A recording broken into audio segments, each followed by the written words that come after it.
मन है, मन तो कहीं भी ले जा सकता है। मन बहुत चंचल है, मन की विकृति इतनी ज्यादा है कि हमारे लाख कोशिश करने के बाद भी मन सधेगा नहीं। इसलिए 5 वर्ष, क्योंकि इनके केवल 6 महीने बचे थे और इन्होंने जो तपस्या की उस तपस्या के प्रभाव से इनको भगवान का यहाँ पर अब जाकर के दर्शन हुआ। वो तपस्या से पूरी हुई।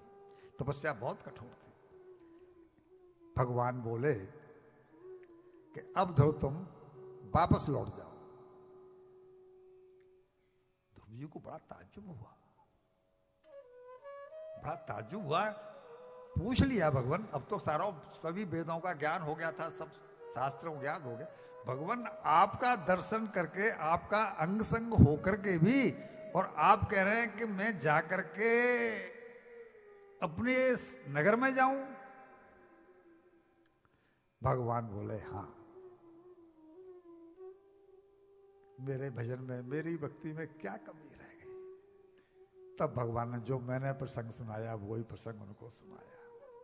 पिछले जन्म में तुमको केवल 6 महीने रह गए थे, तुम्हारे मन में एक कामना जागी, एक वासना जागी और उसके कारण तुमको ये जन्म मिला। अब तुम 36,000 वर्ष तक राज्य करो और वो सुख भोगो जिसकी तुम्हारे मन में जागृति हुई थी। अब हम अपने ऊपर लें, हमारे मन में जो जागृति हो रही है वही तो भगवान हमको दे रहे हैं। क्या भगवान को पाने की हमारे मन में कभी जागृति होती है? भगवान का भक्त बनने की हमारे मन में जागृति होती है? हमें बार बार कथाएं सुनने को मिले ऐसे मन में जागृति होती है?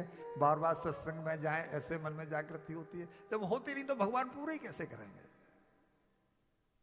इनके मन में ये जागृति हुई कि मैं राजा बनूं, तो राजा तो बना दिया, लेकिन भगवान की गोद में बैठने से रह गए कब तक? 36,000 साल तक।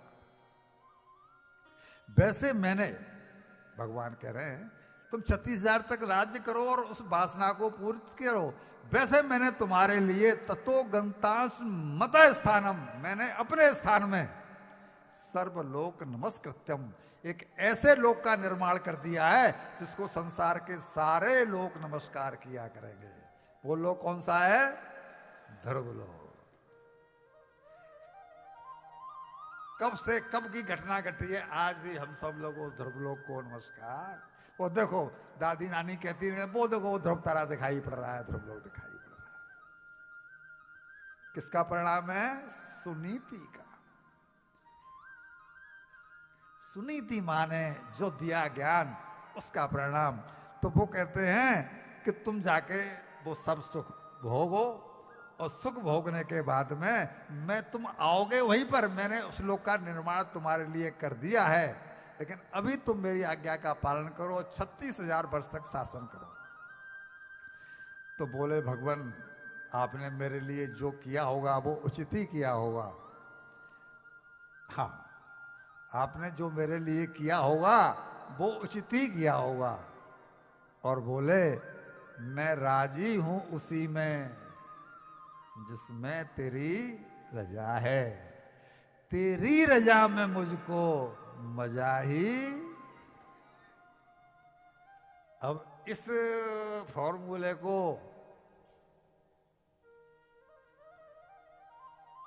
हम अगर अपने घर में अपना लें तो, अच्छा कोई पत्नी का पति दुश्मन होता है और वो ये कह ले कि जो तुम्हारी इच्छा हो तो ठीक है, अपनी हम न चलाएं, अपनी हम न चलाएं, तो क्या पति पत्नी में किसी बात को लेकर विवाद हो सकता है? या तो ये कहो कि हाँ भाई पति तो दुर्भावना से ग्रस्त हो सकता है। अगर पूर्व दुर्भावना से ग्रस्त है तो हमारी वो बात सत्य हो रही है, कौन सी? चुकने चुकाने वाली। अगर पूर्व दुर्भावना से ग्रस्त है और पूर्व दुर्भावना से ग्रस्त नहीं है, आप ये मानती हैं, तो फिर इसमें हर्जा क्या है? वो दुश्मन थोड़ी है, वो तुम्हारे हित की ही कह रहा होगा। संभव है कि वो कुछ दूर की सोच रहा हो कि तुम इसको अभी मत करो, आगे करेंगे, तुम्हें नेकलेस बनवाएंगे, लेकिन अभी रुक जाओ। और हम कहते हैं कि नहीं, हमें तो अभी चाहिए। क्यों? कि मेरे भाई का विवाह है, उसकी स्थिति नहीं है।